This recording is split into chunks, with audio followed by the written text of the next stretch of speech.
This is MeetSean, where we break down real life topics insurance, annuities, real estate, travel planning, and home ownership so you can make smarter moves. Subscribe so you don't miss the next episode. Welcome to the Deep Dive, where we take a massive stack of sources, articles, research, listener notes, and distill it all down to the essential, must-know insights for you. And today we are tackling one of the most persistent and I think potentially damaging financial misconceptions out there. The myth that Medicare is free. Exactly. It's the assumption that catches so many people completely flat-footed. Medicare is a phenomenal program. It's a crucial piece of our social architecture, but Thinking it's a zero-cost system. or that it's some kind of silver bullet covering every single health expense that is the single biggest financial risk people take when they turn 65. Absolutely.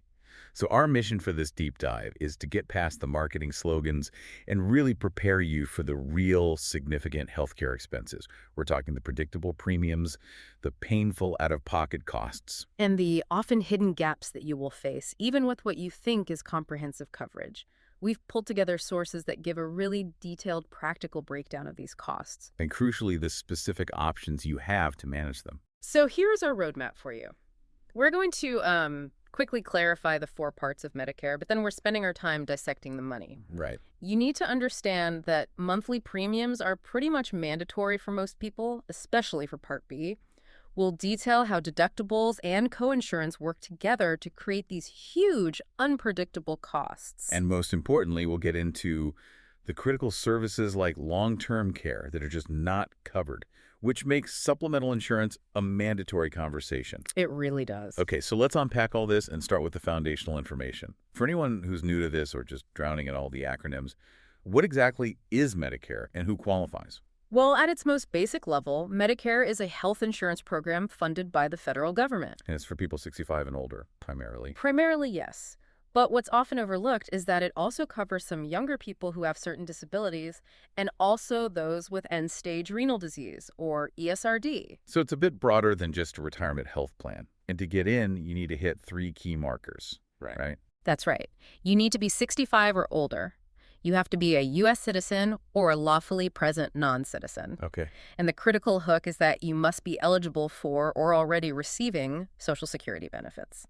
That eligibility is usually tied to having worked and paid Medicare taxes for at least 10 years. Now we get to the part that needs a color-coded spreadsheet. The alphabet soup. Parts A, B, C, and D. Let's break down what each building block actually does. Yeah, we have to keep this clear. Let's start with Part A. Think of Part A as your hospital insurance. The big stuff. The big stuff, exactly. It covers your inpatient items, hospital stays, care in a skilled nursing facility after a hospital stay, and some limited home health care. This is the only part most people don't pay a monthly premium for. Right, assuming you or your spouse paid into the system for long enough. Correct. Got it. So Part A is the building you stay in for acute care, but that doesn't cover the day-to-day things like your doctor visits. That's where Part B comes in. Part B is your medical insurance. It covers doctor visits, outpatient services, lab work, medical equipment, a lot of preventative services. So A and B together, that's what people call original Medicare. That's original Medicare. And for almost everyone, Part B comes with a monthly premium, which is usually just taken right out of your Social Security check. And Part C and D, those are generally the ways people try to plug the holes left by original Medicare. Precisely. Part C is Medicare Advantage. These are alternative plans from private insurance companies that Medicare approves. They replace original Medicare. So you're opting out of A and B, in a way. You are. They have to cover everything A and B cover, but they typically bundle in crucial extras like vision, dental, hearing, and prescription drug coverage. And that leaves Part D, which is just the drug coverage. Yes, Part D is the standalone prescription drug coverage, also from private insurers. You usually get Part D if you decide to stick with original Medicare. You know, it's interesting. One of our sources framed this whole dilemma perfectly. It said, the biggest risk with Medicare is not understanding what you're getting into.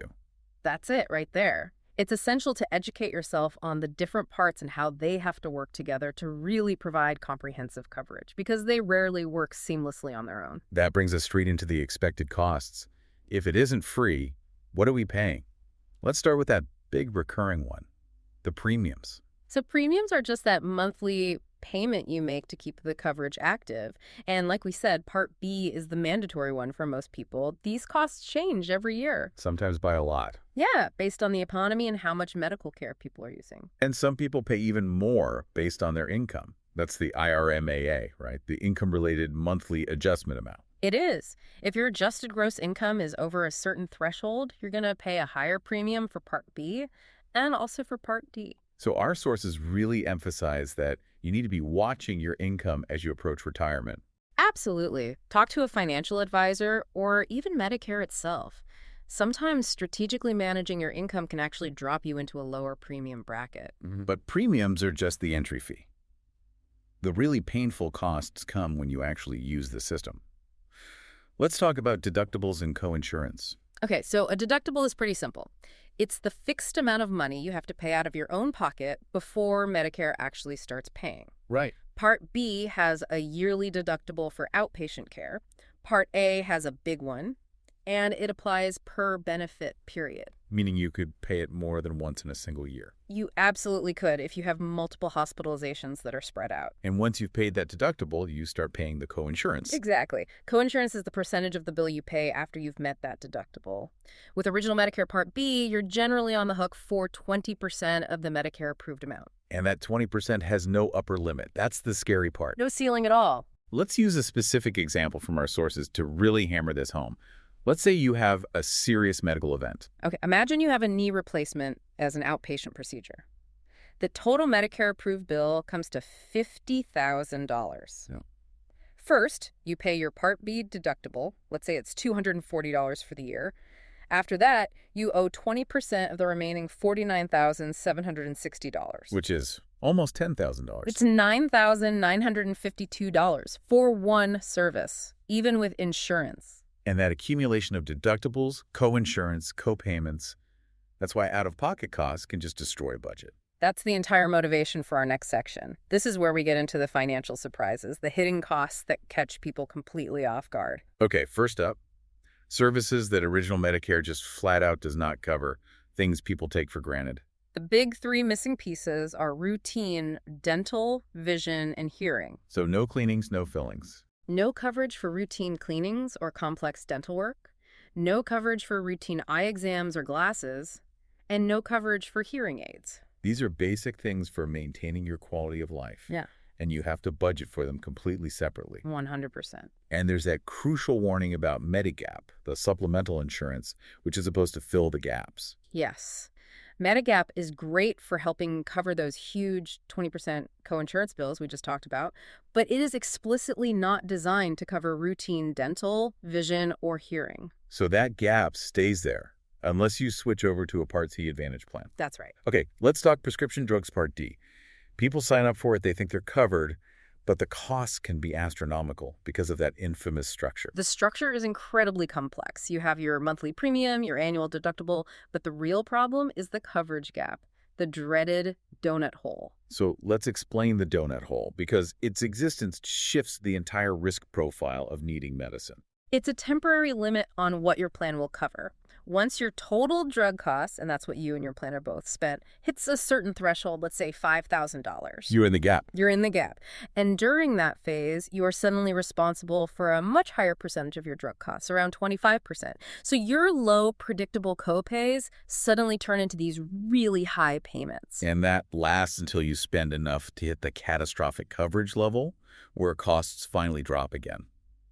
But for a lot of seniors on expensive chronic medications, those months in the donut hole can create severe financial strain.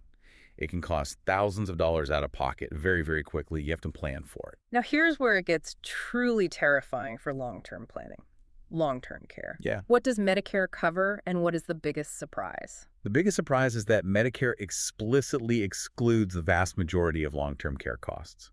People mix it up with Medicaid, or they assume any time in a nursing home is covered. It's not. It's not. Medicare only covers skilled nursing care for short periods, and only if it follows a qualifying hospital stay of at least 3 days. So if you just need help getting dressed, eating, bathing, what they call custodial care, Medicare isn't paying for that. Correct. All those costs, nursing home care, assisted living, adult daycare that falls under custodial care, and Medicare does not cover it. And the costs are staggering. Our sources said the average cost of a private room can be over $100,000 a year. Easily. If you have to pay that out of pocket, it will wipe out retirement savings in a hurry. And even for home health care, which sounds like it should be covered, there are really strict limits. What does Medicare not cover when you get care at home? It excludes the services that really allow people to stay independent. 24-hour non-skilled care, most meals delivered to your home, and general housekeeping. It covers medically necessary intermittent care, but not the consistent daily support most people need. And finally, even an emergency can lead to big bills. We talked about the 20% coinsurance, but what's the immediate shock of an ER visit or an ambulance ride? The immediate shock is that bill. That 20% coinsurance kicks in right away for the ER doctor, for the ambulance, and you might even face extra charges if the provider isn't a full Medicare participant. You can get a big bill even with your card ready. So given all these costs, especially that unlimited 20% exposure in original Medicare, what are the main strategies our sources recommend for filling these holes? The first big strategy is choosing a Medicare Advantage plan, or Part C. We touched on it, but it's a fundamental choice. You're opting for a comprehensive system from a private insurer. And that's the trade-off, right? Yeah. You get more benefits, but you lose the flexibility of original Medicare. Exactly. Original Medicare is fee-for-service. You can basically see any doctor in the country who accepts Medicare. Advantage plans, though, operate in tight provider networks, HMOs, or PPOs. So if your specialist isn't in that network, you're paying more or you can't see them at all. That loss of choice is a huge factor. It's a huge decision point. And the cost variation within those plans is massive. You really have to look at the out-of-pocket maximum, not just the premium. The financial math is critical. Our sources have a great example. You might see a plan A with a $0 monthly premium. Sounds amazing. But its annual out-of-pocket max might be $6,700. That's your total exposure if you get sick. Right. Contrast that with a plan C that might cost $50 a month, but it has a $0 deductible and a much lower max of $4,000. You're paying more each month to lower your catastrophic risk. The second strategy is sticking with original Medicare and pairing it with Medigap, or supplemental insurance. How does that work? Medigap is private insurance that's specifically designed to cover the costs original Medicare leaves behind. It pays for your Part B coinsurance, your deductibles, sometimes even that big Part A hospital deductible. So it basically takes that unlimited 20% risk and zeroes it out. Yeah. It does. It costs a substantial monthly premium, but it buys you financial certainty. So Medigap is often more expensive per month, but you get total flexibility of choice and almost 100% protection against catastrophic bills. Precisely. You're trading a lower monthly premium for potentially unlimited out-of-pocket risk with Part C, or you're paying a higher premium for near total certainty with Medigap. That's the core decision you have to make. And for those who are struggling with income, there are financial assistance programs. What resources should people look into? There are 3 essential programs. First, the Medicare Savings Programs, or MSPs. These help low-income beneficiaries cover things like the Part B premium and deductibles. It's a huge help if you qualify. And there's specific help for the drug costs. So yes, that's extra help. It's designed to assist with Part D, costs, premiums, deductibles, co-payments, and it really helps minimize the impact of that donut hole. And finally, this whole system is so complicated that getting some personal counseling seems almost necessary. Oh, absolutely. You should look for your State Health Insurance Assistance Program, or SHIP. These programs provide free, personalized, and unbiased counseling on your options, on claims, billing issues. They are invaluable for turning this alphabet soup into a real plan. Which brings us to our last section, staying proactive. Let's circle back to preventative care. We hear a lot of these services are free. What's the good news? The good news is that many services are free, and this is so important for catching problems early. We're talking about your annual wellness visit, flu and pneumococcal vaccines, and screenings for diabetes, cardiovascular disease, and some cancers. But there's a catch. There's always a catch. The catch is the frequency. If you need a screening, say a colonoscopy or a mammogram, more often than recommended by Medicare schedule, you might suddenly get a bill for a copayment or coinsurance. And I've heard that if a free screening leads to a diagnostic procedure in the same visit, that second part isn't free. That's right. The diagnostic part often incurs a charge. You really need to know the official schedule. And if you realize you made the wrong choice or your health needs change, There is that critical window every year to fix it. That is the annual enrollment period, AEP, from October 15th to December 7th. You have to treat this like a mandatory annual review of your health and your budget.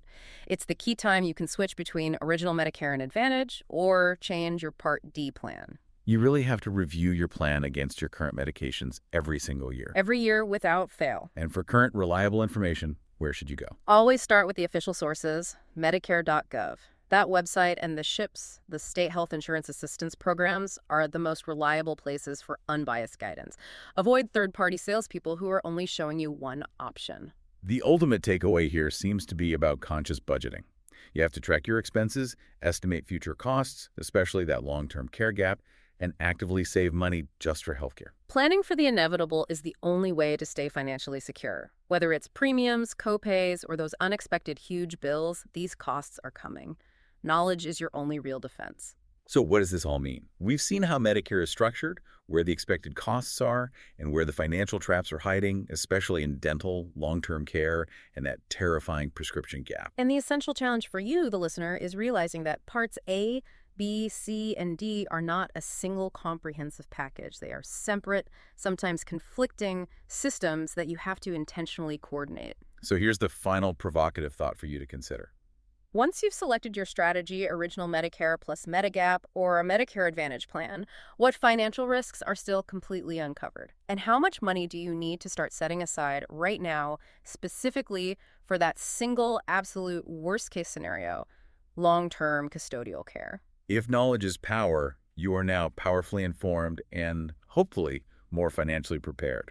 That's all the time we have for this deep dive into the true cost of Medicare. We hope this helps you budget, plan, and choose the right coverage for your future. That's it for today's MeetSean. If this helped, follow the show and share this episode with one person who needs it. See you next time.